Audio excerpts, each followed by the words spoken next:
हमारी पतली कमर लंबी के झुकेला जैसे नागिन के।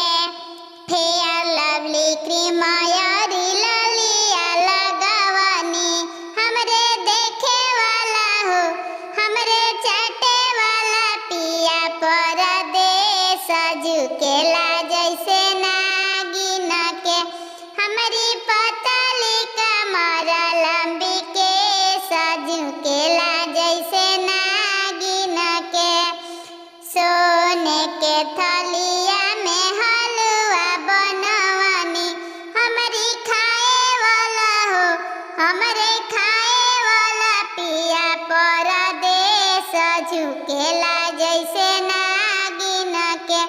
हमारी पतली कमर लंबी के झुकेला जैसे नागिन के। पूड़िया पकौड़ी